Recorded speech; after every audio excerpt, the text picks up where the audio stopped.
About a quick history of the First Ladies of America, specifically involved with women's progress in the United States.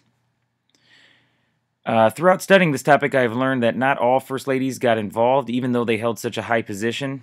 I do want to take a quick look, though, as to how we got from Martha Washington to where we are today with Michelle Obama. All right, back to Martha here. She was the first Lady, even though that term was not coined during her tenure.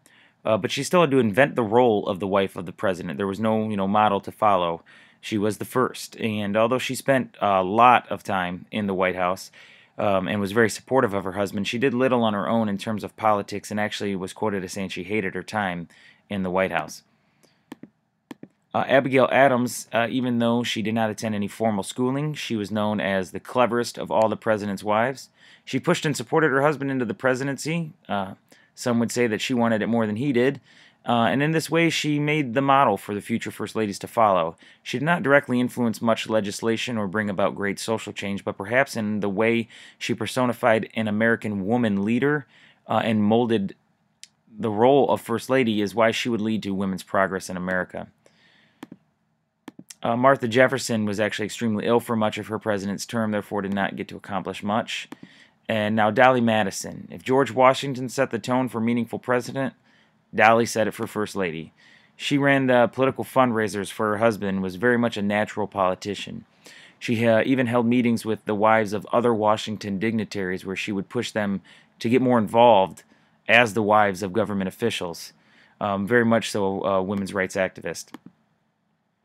There's a large gap in the happenings of the First Ladies between Madison and Harrison for the most part, and these early First Ladies played the role of wife and mother over women's rights activists. Couple of reasons why. Elizabeth Monroe actually lived abroad for much of her tenure as First Lady in France, didn't get much accomplished from over there. And Louisa Adams, not much on her either, but we did find out that she was the only foreign-born First Lady. Rachel Jackson died before her husband actually took office, so self-explanatory. And Hannah Van Buren actually died almost 2 decades before her husband, but he never remarried, so she got that term as more symbolic. Carolyn Harrison, she definitely was a women's rights activist, a strong Presbyterian, and although she fell away from her devout upbringing, she used her strong beliefs to be very outspoken for the rights of orphans and women, and she was a founding member of the National Society of the Daughters of the American Revolution, which was founded to promote the teaching of America's rich history in public institutions. It was also a group that pushed for and won the first admittance of women into Johns Hopkins University. President Tyler was the first president to have 2 First Ladies. Unfortunately, Letitia died very early into her husband's presidency, and Julie only spent a year in the White House, but she did successfully get the first pension from the U.S. government and also secured a pension for all presidential widows. Sarah Polk, also very involved, largely in part to the fact that she didn't have any children and allowed her to explore other areas of life to include aiding in her husband's presidency. This included writing his speeches. She was a very, very talented writer, and even after her husband's death, she practiced politics for more than 40 years and entertained leaders from both sides of the Civil War, actually, for advice there. And she was also very instrumental in taking away the stereotypical women's role as First Lady. We do have another rather large gap in between Margaret Taylor and Cleveland, but there's some of that's self-explanatory, and you'll see why. Margaret Taylor secluded herself for much of her tenure in the White House and would never speak of it after her husband's death, so very much a mysterious tenure as First Lady. Abigail Fillmore, once again, not much information, but we did find out that she was very outspoken against her husband signing the Fugitive Slave Act into law. Jane Pierce almost had no involvement, as she opposed her husband even running for office and even blamed his politics for the deaths of their 3 children. It was very sad. James Buchanan here, if you're wondering why his picture is here, you're right, he's not a First Lady. He was, however, the only bachelor president.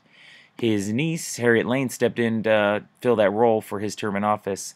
And as I mentioned earlier, not all First Ladies spent their time in office effectively, and neither did she, as she specialized in throwing parties to welcome and entertain dignitaries. Mary Todd Lincoln begins another somewhat gap in presidential wives happenings.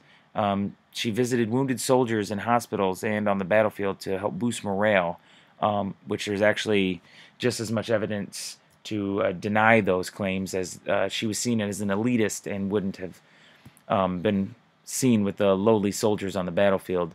After Abraham's assassination, she was diagnosed with a myriad of different diseases, including bipolar disease and schizophrenia. Very much so went crazy and was institutionalized for the rest of her life. Eliza Johnson acted as a political advisor to her husband as well, just like Abigail Adams before her.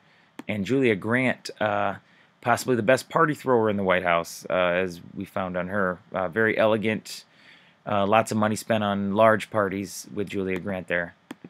Lucy Hayes was actually the first college-educated First Lady and banned liquor in the White House, which Rutherford B. Hayes also supported. And she is known for starting the famous Easter egg hunt on the grounds of the White House. Lucretta Garfield advised her husband while caring for 4 rambunctious children, as they were called, and a husband who had many affairs, so not much time for her as well to spend on women's rights movement. And Ellen Arthur also died very shortly into her husband's term as president. Frances Cleveland now had very much involvement in the women's rights movement. She held 2 receptions a week for women to come in and get informed on political happenings, and one was even on a Saturday afternoon, so women that had jobs could attend once a week. Ida McKinley had many medical issues, including multiple strokes, which restricted her tenure. Edith Roosevelt was very much involved in her husband's political career, although not towards women's rights.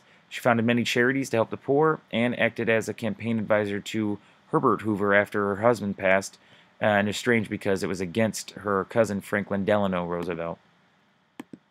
Helen Taft was also very much a women's rights activist, Cincinnati Symphony Orchestra founder, along with others, and she also beautified Washington, D.C.'s culture and social status for the effect of bringing in more families, specifically women, to the D.C. area so that they could get involved more in the government of the United States.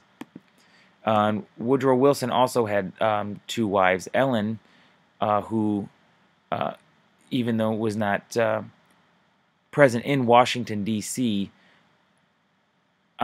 even though slavery was not present in Washington, D.C., Wilson saw that the black American population lived with terrible prejudice and racism against them.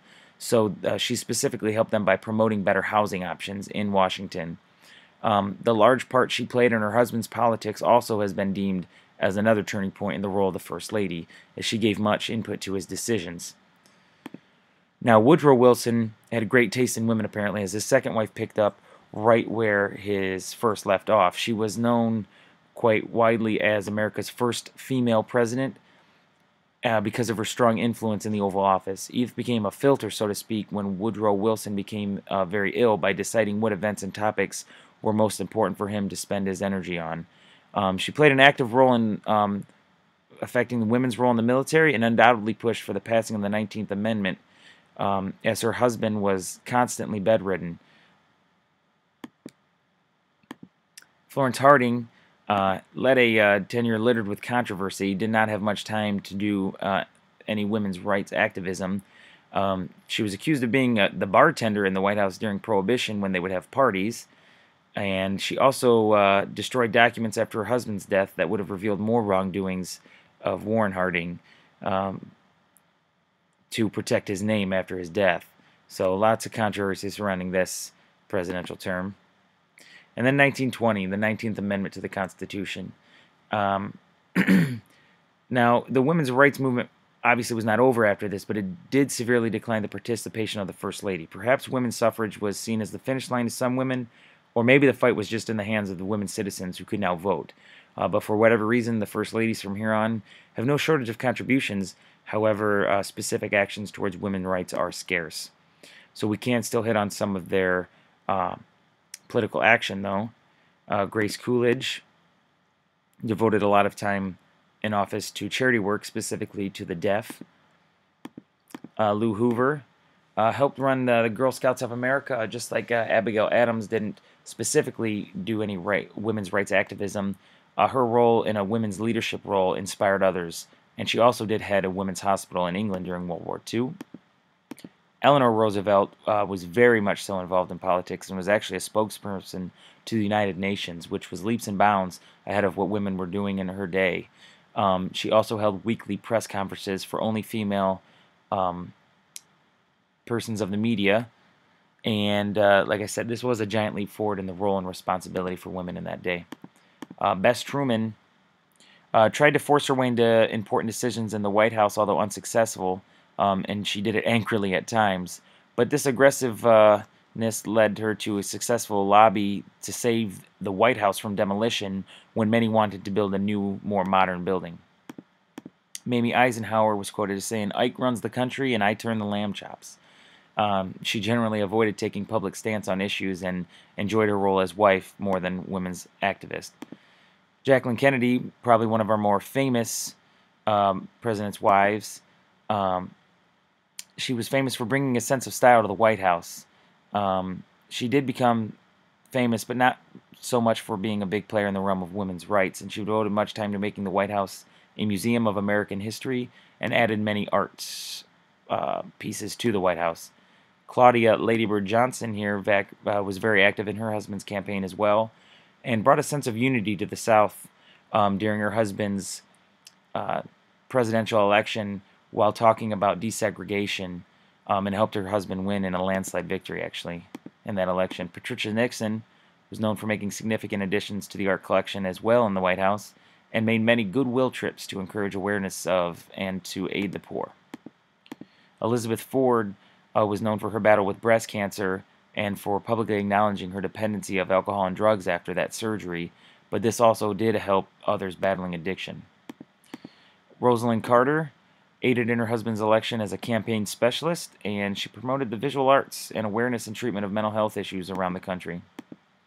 Nancy Reagan was an advocate for the elderly and handicapped, as well as veterans, and raised awareness for drug and alcohol problems within the nation's youth. Barbara Bush was probably the most famous First Lady of my generation, and a huge advocate for raising the national literacy rate, as she believed raising the literacy rate would help so many issues in America, from gun violence to drug trafficking. Hillary Clinton, as she still is today, an advocate for education standards and healthcare reform. And Laura Bush, who spent a lot of her time encouraging early childhood development initiatives. And finally, to where we are today with Michelle Obama, who's a strong advocate for a healthier America, is battling childhood obesity is one of her main goals in office.